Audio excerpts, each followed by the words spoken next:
अस्सलामुअलैकुम वरहमतुल्लाहि वबरकातुहू। दोस्तों, आप लोगों ने कभी ना कभी मैसूर सिल्क के बारे में ज़रूर सुना होगा, लेकिन क्या आप लोग जानते हो कि इस मैसूर सिल्क इंडस्ट्री की शुरुआत हज़रत टीपू सुल्तान ने करवाई थी सल्तनत मैसूर के अंदर। दोस्तों, इस वीडियो में मैं आप लोगों को फुल डिटेल के साथ बताने वाला हूं कि मैसूर सिल्क की शुरुआत किस तरह से हज़रत टीपू सुल्तान ने करवाए थे और साथ ही साथ उस ज़माने में किस तरह के एक्सपेरिमेंट्स वगैरह किए गए थे यहाँ पे इस मैसूर सिल्क इंडस्ट्री को एस्टैब्लिश करने के लिए। तो चलिए इसी के साथ वीडियो शुरू करते हैं।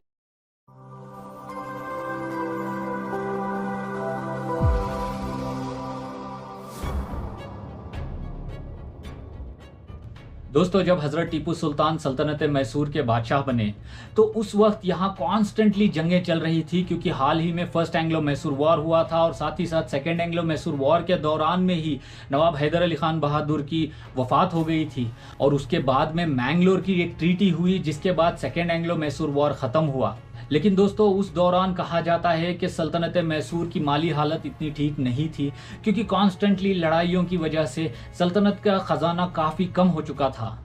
दोस्तों, जब सुल्तान तख्त नशीन हुए तो उन्होंने बहुत सारे ऐसे रिफॉर्म्स करने की कोशिश किए जिससे सल्तनत मैसूर की माली हालत और साथ ही साथ यहाँ आम आवाम का भी बहुत फ़ायदा हो। और इसी के तहत हज़रत टीपू सुल्तान ने ऐसी ऐसी चीज़ों को यहाँ पे ईजाद करवाए, इसकी वजह से आज भी लोग उनसे फ़ायदा उठा रहे हैं। दोस्तों, बहुत सारे रिवायात में और साथ ही साथ हिस्टोरिकल बुक्स में ये मेंशन किया गया है कि यहाँ साउथ इंडिया में भी एक तरह के सिल्क की प्रोडक्शन हुआ करती थी हज़ारों साल पहले भी, लेकिन कहीं ना कहीं विजयनगर एम्पायर के कोलैप्स के बाद ये सिल्क इंडस्ट्री कहीं ना कहीं एक डिक्लाइन में चली गई थी।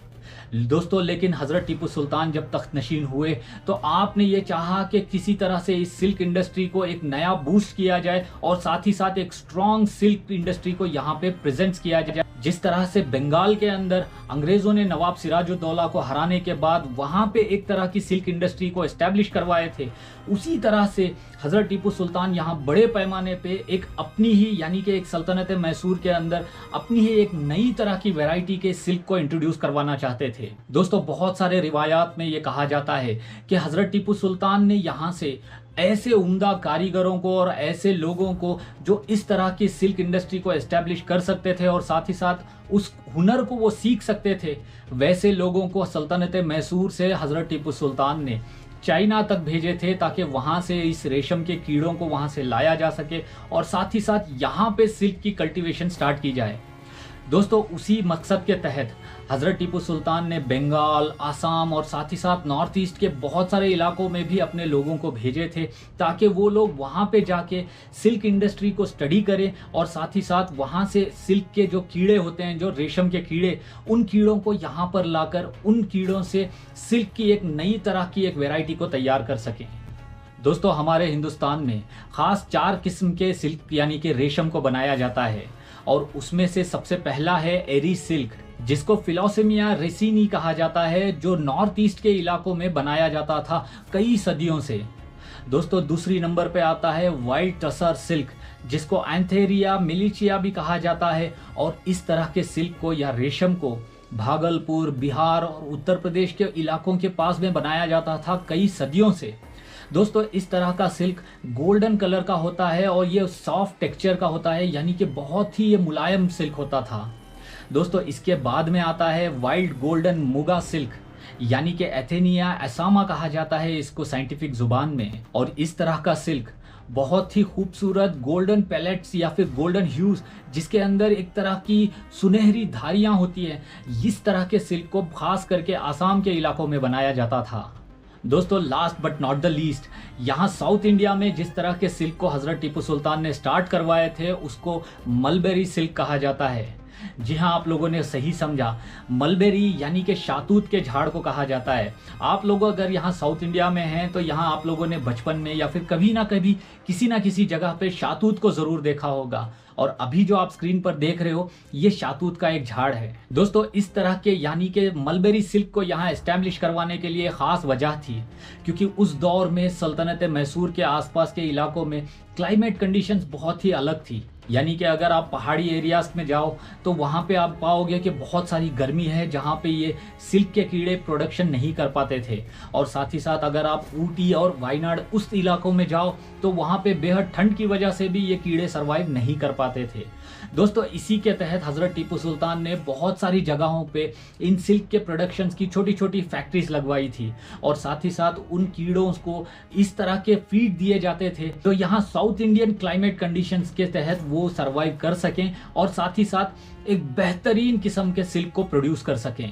दोस्तों उसी सिल्क को यानी कि जो ये शाहतूत के झाड़ जिसको मलबेरी कहा जाता है उसके पत्तों को खाकर जो वो सिल्क प्रोडक्शन हुआ उसको ही मलबेरी सिल्क कहा जाता है। दोस्तों ये जो मलबेरी सिल्क है ये दिखने में तो एक सफ़ेद रंग का होता है लेकिन बहुत ही ज़्यादा स्ट्रांग होता है और इसके लंबे लंबे स्ट्रैंड्स होते हैं, यानी कि ये सिल्क ज़्यादा आसानी से टूटता नहीं है। दोस्तों यहाँ पे मलबेरी सिल्क की प्रोडक्शन जब स्टार्ट हुई तो रामनगरम, चन्नपटन और साथ ही साथ इसके आसपास के इलाकों में इस तरह के कीड़े आसानी से ये रिप्रोड्यूस भी कर पा रहे थे और साथ ही साथ ये सिल्क की प्रोडक्शन भी अच्छी दे रहे थे, जिसकी वजह से हज़रत टीपू सुल्तान ने एक पूरी की पूरी इंडस्ट्री को ही सेटअप करवा दिए। और उस सिल्क इंडस्ट्री का ऐसा प्रभाव पड़ा, यानी कि जो सल्तनत मैसूर के अंदर सिल्क को बनाया गया था मलबेरी सिल्क, इसकी दूसरे कंट्रीज़ में जब एक्सपोर्ट की गई तो वहाँ पे भी लोगों ने इस सिल्क को बहुत ही ज़्यादा सराहा और साथ ही साथ इसकी डिमांड भी बहुत बढ़ गई थी, जिसकी वजह से यहाँ पे प्रोडक्शन भी बढ़ाया गया। दोस्तों कहा जाता है कि इस सिल्क इंडस्ट्री की वजह से हज़ारों लोगों को यहाँ एक नया बिजनेस करने का मौका मिला था और साथ ही साथ लोगों के पास एक नए तरह के कल्टीवेशन का भी अवसर मिला था। दोस्तों जब इस मलबेरी सिल्क के बारे में दूसरे कंट्रीज में चर्चा होने लगी और साथ ही साथ अंग्रेज़ों ने जब ये देखा कि उन लोगों का जो बंगाल में सिल्क बनाया जा रहा था अंग्रेज़ों का, उस सिल्क की डिमांड थोड़ा सा कम होने लगी थी बाहर के मुल्कों में, तो अंग्रेज़ भी इस बात से फ्रस्ट्रेट होने लगे थे कि यहाँ सल्तनत मैसूर एक तरफ स्ट्रांग हो रही है जो अंग्रेज़ों के टोटली अगेंस्ट है और साथ ही साथ अंग्रेज़ भी चाहते थे कि इस तरह की सिल्क की कल्टीवेशन वो भी कर पाएँ। लेकिन दोस्तों यहाँ पे कहा जाता है कि सिल्क के जो ये कीड़े थे और साथ ही साथ ये जो मलबेरी के लीव्स थे या मलबेरी के जो झाड़ लगाए गए थे, उन झाड़ों को भी यहाँ से किसी दूसरे स्टेट में या दूसरे राज्य में ट्रांसपोर्ट करने पे भी पाबंदी लगाई गई थी। दोस्तों आप ज़रा सोच के देखो कि आज से 225, 230, 40 साल पहले उस ज़माने में इस तरह की सोच रखना कि एक तरह की नई कल्टीवेशन इंडस्ट्री को ही पूरी तरह से बना देना ये आसान बात नहीं है। आज हमारे पास टेक्नोलॉजी की मदद से हम लोग किसी भी चीज़ को आसानी से जान सकते हैं, पढ़ सकते हैं, समझ सकते हैं, लेकिन उस दौर में ना तो इस तरह की किताबें थी और ना ही इस तरह के अपॉर्चुनिटीज़ थी। लेकिन फिर भी हज़रत टीपू सुल्तान ने ऐसे लोगों को काम पे लगाए और साथ ही साथ अपनी मेहनत के दम पे इस मैसूर सिल्क इंडस्ट्री को एस्टैब्लिश करवाए। दोस्तों आज भी लाखों लोग इस मलबेरी सिल्क का फ़ायदा उठा रहे हैं, लेकिन ज़्यादातर लोगों को इसकी इन्फॉर्मेशन नहीं है कि इस सिल्क की इंडस्ट्री की शुरुआत ही यहाँ हज़रत टीपू सुल्तान ने करवाई थी। दोस्तों हज़रत टीपू सुल्तान ने सिर्फ सिल्क नहीं, ऐसी बहुत सारे ऐसे रिफॉर्म्स किए थे और ऐसी बहुत सारी फैक्ट्रीज वगैरह और इंडस्ट्रीज काइंड ऑफ लगवाई थी, जिसकी तहत सल्तनत मैसूर उस ज़माने में पूरे हिंदुस्तान के इलाकों में सबसे ज़्यादा रेवेन्यू जनरेट करने वाली एक सल्तनत बनी हुई थी।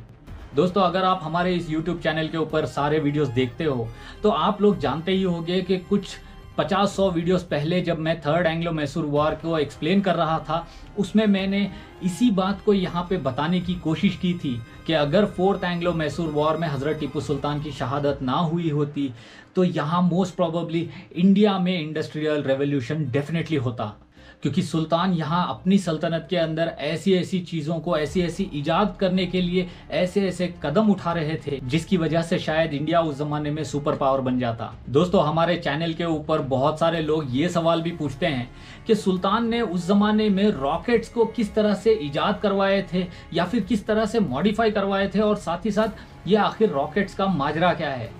दोस्तों इंशाल्लाह मैं कोशिश करूंगा कि आने वाली वीडियोस के अंदर उन रॉकेट्स के बारे में मैं फुल डिटेल के साथ आप लोगों को एक्सप्लेन भी करूंगा कि किस तरह से रॉकेट कुशून्स को तैयार किया गया था, किस तरह से रॉकेट्स काम करते थे और सुल्तान के रॉकेट्स का अंग्रेज़ों ने किस तरह से फ़ायदा उठाया था।